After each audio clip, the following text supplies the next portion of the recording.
What is up, everybody, and welcome back to TarHeelIllustrated.com. I'm Jacob Turner. He's Andrew Jones in Fenway Park, as you can tell by that lovely backdrop. Or what, were you in like a radio booth or something right now? I'm in the visiting radio booth right now. Pretty sweet, man. Nice. It's got a nice little setup right there. Yeah, they must have redone the press box. It's actually pretty nice and spacious. Really? Yeah. This is as rustic and old school a place as it gets. Yeah, man. It was a cool place to watch a game. I mean, at least on TV, it seemed like an interesting setup, to say the least. Yeah, I'm kind of behind home plate, see? Yeah, I guess you technically would be, yeah, especially sitting in the press box, man. That's a nice little backdrop right there. Trust me, there was a point in time in this game where I envisioned where the infield would be, and I'd say, boy, I'd like to see someone hit a gapper to right center and see a center fielder chase it down. That would be a hell of a lot more appealing than this crap going on in front of us. Yeah, man. I've never seen I'm a baseball guy. I mean, I hate the Red Sox. Everybody knows that. Yeah. But I don't have any problem with anybody's a Red Sox fan. I'm an Orioles fan. I hate the Red Sox. But this place here, man, I've had goosebumps galore. Just all the Ted Williams stuff. And yesterday we did the media stuff in the 521 Overlook, which is right field right there. 521 is the number of home runs Ted Williams hit. Would have been a lot more if he didn't serve in the war. If you don't know about his war service, go back and look at when athletes actually went to war. And he fought bravely and was very successful. So not to go off on that, but the history here is awesome. I put a lot of stuff out on Twitter. We'll get to the football game here in a second, obviously, but it's pretty cool that the layout was here.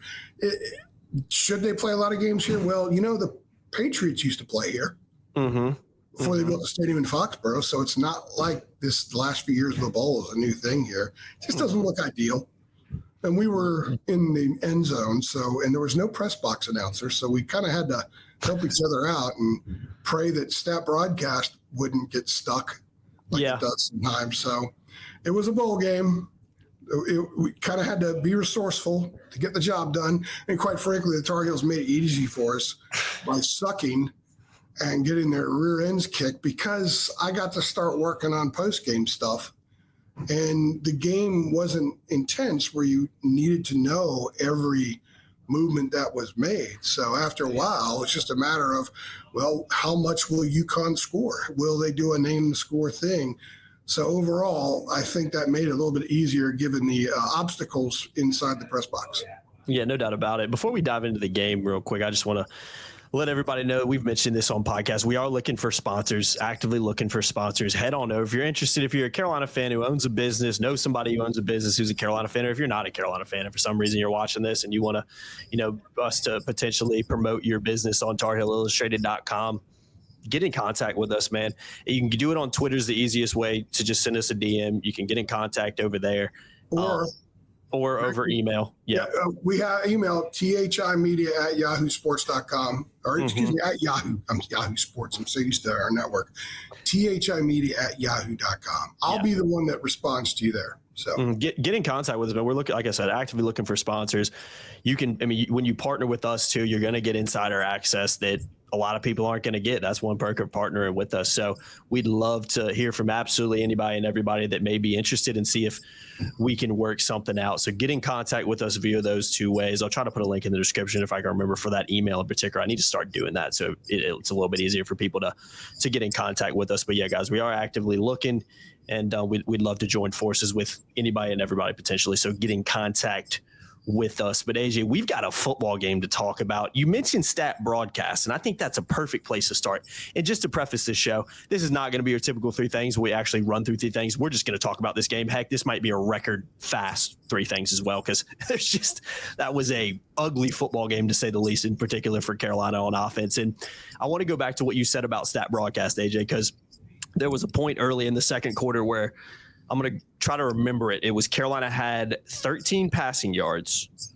negative 13 rushing yards, which if you can do math, that equals a whopping 0 yards of total offense and about 11 minutes or so left in the second quarter. And they also hadn't had a first down by that point. Obviously, the Criswell injury in the first quarter completely changed the game. We talked about it in the show this week, kind of like if Criswell, God forbid, does get hurt, who the heck is the quarterback going to be? It ended up being Michael Merdinger, who technically is in the portal and not on the team, I guess. It's such a weird dynamic world in college football we live in 2024 that it just doesn't even make sense. And we thought the third team would be Hudson Wilharm because we were told by the program that was the case like a week and a half ago, and ended up being DJ Mazzoni. I know, and then Caleb Hood ends up taking more snaps at quarterback than anybody. So that injury obviously ended up completely changing the game. I don't know how competitive it would have been if Crizzo wouldn't have got hurt, because I just didn't feel like Carolina looked good before that either. But, man, it was just a very, very, very poor performance from Carolina offensively. And defense played a little bit better in the second half, didn't play well in the first half. But, yeah, just one of those games where it was just – I've used the word stinky to describe the basketball team a lot this season with how they've played. That was a stinky bowl game, AJ. I didn't even enjoy watching that. I'm going to be completely honest with you. I don't think it would have mattered with Criswell because Merdinger took one snap. Criswell went down with 4:57 left in the first quarter. Merdinger took one snap. It was 3-0 at that time. Mm-hmm. The next time he took a snap, it was 17-7. Yep. And the game was over. Carolina just didn't bring it. It's interesting. Some of us that were in the Carolina and UConn press conferences yesterday, the Carolina press conference was just kind of, yeah, we're glad to be here. And I even asked the question, could you guys get any juice at all, any fuel from what happened last time you were up here 5 weeks ago? Because athletes will find all kinds of places to gain fuel. Michael Jordan was notorious for it. Like, nah. I mean, they sucked. It was their worst performance of the MAC era when they were up here 5 weeks ago. Nah. And then the UConn kids are talking about, we're finishing this thing off. This is the 13th game on the schedule. Like they planned on going to a bowl along. They were all saying the right things. Now, it's just a press conference. You really can't take anything from it until afterward. Press conferences are often a hindsight 2020 vision thing. The Tar Heels were here in body, not much in spirit. A couple guys played well. I thought Atkinson played well. I thought Caleb LaValle played pretty well, especially early on. Caleb Hood played well, but Copenhaver always does. But that was, they were missing other guys. I don't want to miss anybody, but they just weren't ready to play. Didn't look like they had a great game plan. The execution wasn't there. It was just, it was quite frankly, one era going out, a new era coming in, and this was more the era going out. Mm-hmm. As one person in the press box said, like this was the biggest kind of encapsulation of the way seasons have closed, here in the last regime, which I can't deny that because other than beating Temple in the bowl game, they were competitive with Texas A&M. They led in the fourth quarter in the Orange Bowl, 2021, blown out in the Orange Bowl, or Mayo Bowl. Last year, blown out in the Mayo Bowl. By the way, in 21, it was against a team without a quarterback. Mm-hmm. And then blown out today. And they were blown out much worse than the final score. They weren't ready to play. The issues that plagued North Carolina too often in recent years, horribly timed penalties, not executing, some odd play calls in short yard situations, missed tackles, and just not being as good as the talent base says you should be has kind of been what the program kind of marks the program over the last several years. And there are a lot of wonderful things that Mac did, but this was a lot of people will believe and will move forward saying this was sort of the last act of Mac Brown Part 2. I don't know how fair that is, but it is. The composition is his roster, and it is his staff other than Chip Lindsey. So I think if that makes people feel better, that's fine. I don't think Mac gives a crap one way or the other. And I guarantee if Freddie Kitchens doesn't, and neither does Bill Belichick. Mm-hmm. So he gets to move forward, and there's a lot to fix. There's a lot of culture. We've been talking culture a lot, and I've told people in these videos we've done, and I was doing on our boards during the whole search. We didn't do any podcasts specifically about the search during the search because we didn't want to just throw our hard-earned stuff out there, the intel that we have, and we were crushing it every day of the process of the search, rather. Let's put on the board saying, look, they want to blow the culture up. They want to have an earthquake underneath the KFC, theoretically, and blow the culture up. And you saw a soft culture out there today. And the word soft isn't my creation. It comes from within the BOT. It comes from people around athletics. And quite frankly, to be honest with you, it's come from a couple people inside the football program in recent weeks. We saw a soft group. Mm-hmm. And for all the wonderful things Mac did, and Mac made, I said a couple weeks ago, he's made it a lot easier for the next guy. But the next guy has to fix culture, and completely do a 180 on it. And that's often the hardest thing to do. So what you saw out there today, what you saw in warm-ups today, just kind of lollygagging around. Again, there's another team out there that's like, hey, this is our Super Bowl. This is an opportunity for us to do something huge. It was a big difference. And it's not surprising after being here yesterday. And then I was here at 9:30 or 8:30 this morning. I saw every bit of their warm-ups, and nothing about what took place when the game kicked off surprised me. And that's saying that I must say, to be totally transparent, I did pick Carolina to win the game. I did that pick like 5 days ago. I did that in a midseason mode where I kind of look at the two teams, but they're not the same teams. When Merdinger went in for Jacoby, they had 5 true freshmen on the field on offense. They started 3 true freshmen on the offensive line. So a lot of it was that, but still, there were a lot of good parts, experienced parts that didn't do a whole lot today. Yeah, I really think you hit the nail on the head there of just it was kind of a microcosm of what, unfortunately, in a lot of ways, the Mac Brown 2.0 era became. It wasn't always like that, but it's what it became, and it's a reason he's not. Right. Yeah, it's not. It's a reason it's a major reason he's not coaching in this bowl game, and he's not the head coach moving forward. And for me, it was the soft culture you mentioned. It looked like a team today that didn't really want to be there, didn't show up ready to play. And also, I know the Criswell thing changed the game. There's no doubt about that. Maybe we're having a slightly different conversation if he stays in the game. I don't think Carolina wins it, but I still maybe think they play a little bit better, make it a little more interesting. But I think the thing was too is it wasn't just maybe the players on the field too. I tweeted out in the first half, AJ, it was some of the worst offensive football I've ever witnessed at any level. Oh yeah. And it wasn't just that. It wasn't just the execution. It was, I mean, how many times did Carolina have delay game penalties? How many times did Carolina have to call timeouts because they didn't know what they were supposed to be running? And obviously that plays a factor when you've got a true freshman quarterback in there who hasn't played a snap, didn't expect to play a snap this season, and was in the transfer portal and won't be here next season. But still, it was just these little things. I remember you tweeted out too, where it's like, it finally worked in the fourth quarter late where Caleb Hood single-handedly basically scored Carolina a touchdown on like a 98-yard drive. But before that, it's like Carolina's hiking the ball to Caleb Hood. And I remember you tweeted out, like, what are they really trying to accomplish here? Everybody knows it was just running the ball forward. Yeah, it was just it was a team that when that happened, they didn't have answers, and it showed, and it just wasn't a very entertaining game. And to be honest with you, AJ, it wasn't really ever a game until the final couple minutes, kind of, sort of. Nah, it wasn't that either. Yeah, I don't know what the announcers were saying. Again, we didn't. None of us talked to the UConn media, didn't ask, but I don't know how many starters were in the game for UConn late. They did the same thing up here 5 weeks ago, where with 5 minutes and 51 seconds left, it was 41-7 against BC, and Carolina had 103 total yards, 412 for BC.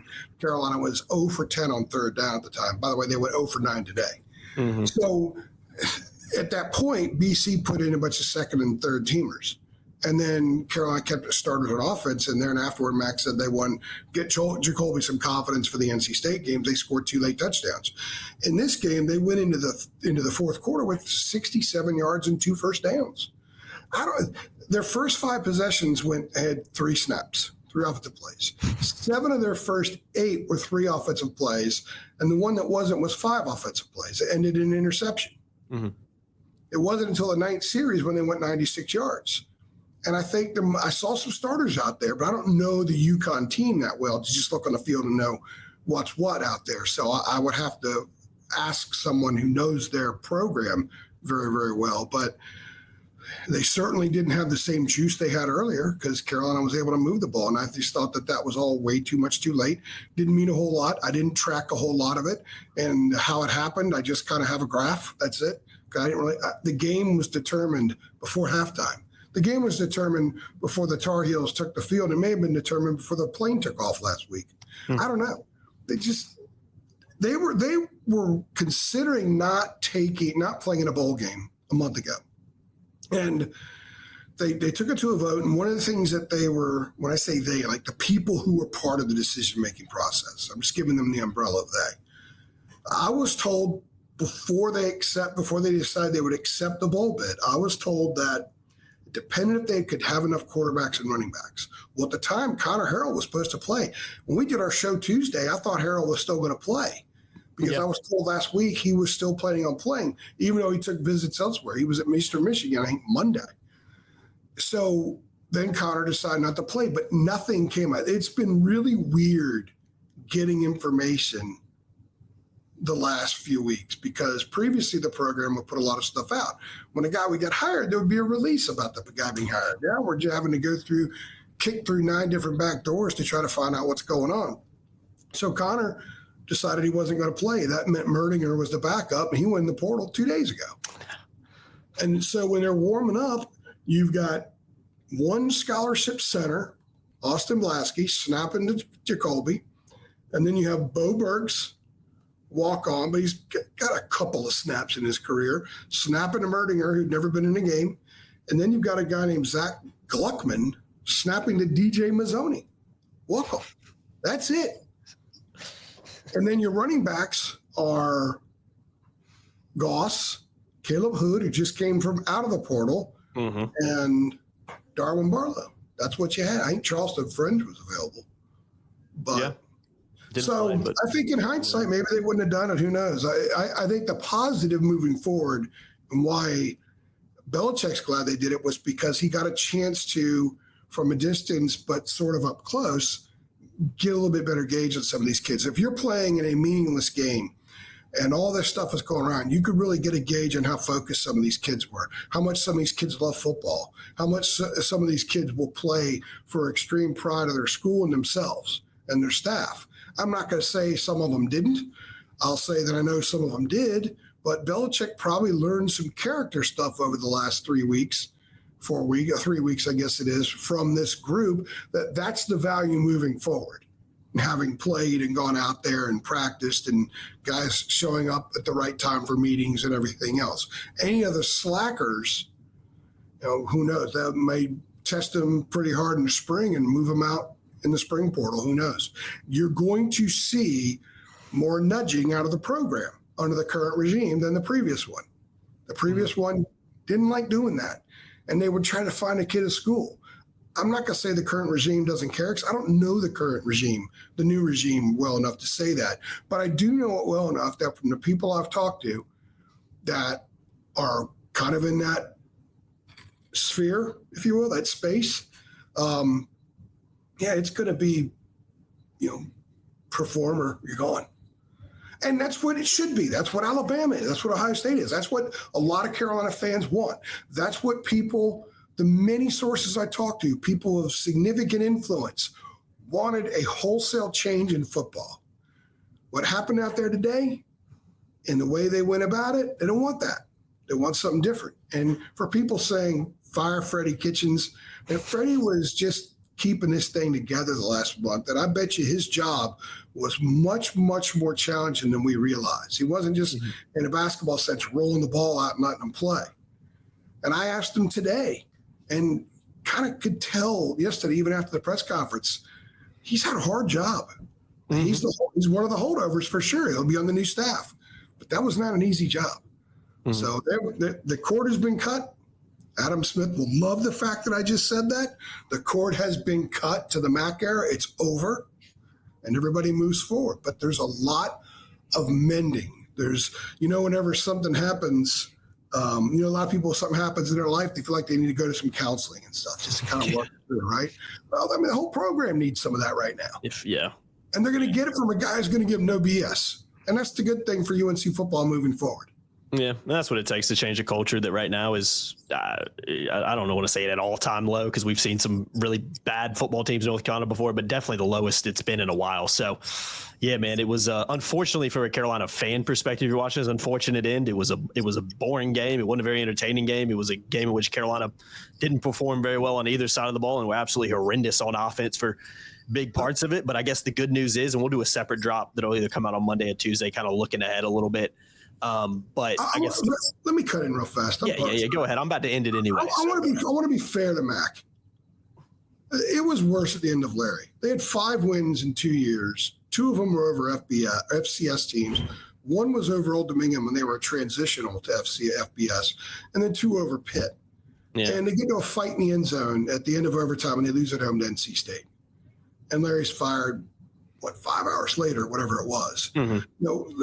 I wouldn't say that group was soft. They just had no leadership anymore. I mean, football programs, when it starts to go wrong, and someone who was once the right hire suddenly is becoming more and more obvious that they're not the right person for that job, the program becomes sort of like a mudslide. Mm-hmm. Mm-hmm. And imagine a mudslide just bouncing down, going down to the bottom. When you get to the bottom, it's just an overwhelming heap of mud. Mm-hmm. And what we saw here, going back to JMU, was a mudslide. I think it was triggered last year when they went to Raleigh. And they pulled a no-show at NC State. I think that was like when there's an avalanche, it's one stone at the top of the mountain, top of the hill, and it triggers the avalanche. I think that was the trigger. And there's some people around Chapel Hill that wanted a change made then, but you couldn't make a change then. Simply couldn't do it. Mm-hmm. But JMU was when everyone started getting covered in mud, and today was the bottom of the pile. Mm-hmm. And Larry had his too. Mm-hmm. And let's face it, John Bunning had his. Carl Torbush had his. Coaches around the country that got fired here in the last month, they have theirs. Most coaches get fired. So I don't want to make it seem like Mac was the worst thing since Carl Torbush, because that's not true. Let's remember, they had an Orange Bowl season. They had an 8-win season. They had another 9 wins. They had a 9-win season. Yeah. 2 years ago, they're playing Oregon in the Holiday Bowl. If Burnett kicks a field goal earlier in that game, they beat Oregon, and things are different. So, but it did lose track fast in this program, and ultimately the right thing was done. Mm-hmm. And I think deep down, Mac probably knows that, but just didn't like how it played out. But we saw on display today, I'm going to reiterate again, exactly what I was telling you every day when I was talking to you. Yeah. About things I was hearing is that they wanted to blow up the foundation. They wanted to restructure the foundation. That foundation was on the field here at Fenway Park today. And that foundation likely won't be on the field when TCU goes to Kenan Stadium next August. Yeah. It's going to be fascinating, man. It really is. And again, I think this is just like you mentioned, the end of an era. It signified it in the way I've said it. It was kind of a fitting into a really disappointing season that I think, most Carolina fans, they're being honest with themselves. I know they're happy Belichick's here, but in a perfect world, Carolina's sitting at 10-2, 11-1 going into this game, and all things are rosy in Chapel Hill. And that's just not what it is. So, yeah, man, it's going to be a fascinating season to cover, but a disappointing and, like I said, to a disappointing season for the Tar Heels if you're a fan watching this. So, Carolina losing 27-14 in the Fenway Bowl. We're going to go ahead and wrap it up here, AJ. We're going to, like I mentioned, we're going to do a separate little drop after this, just kind of looking ahead a little bit. That's all I'll say about it. So stay tuned for it. It'll come out on Monday or Tuesday. But we do appreciate you guys watching as always. I've been Jacob Turner. He's been Andrew Jones. Make sure you like, share, subscribe, hit the notification bell too. Let's do this. I know I just said like it. Like the video, not if you like that game, but if you like and you're optimistic about what's going to happen in the future under a new regime. Let's see how many like. And if you like my backdrop. Yeah, if you like the backdrop, man, there's a lot of baseball fans watching this. Heck, but there's a good amount of Boston Red Sox fans watching this as well. So go ahead and like the video below if you dig AJ's backdrop as well. And on that note, we appreciate you guys watching. And we'll see y'all next time. Thanks.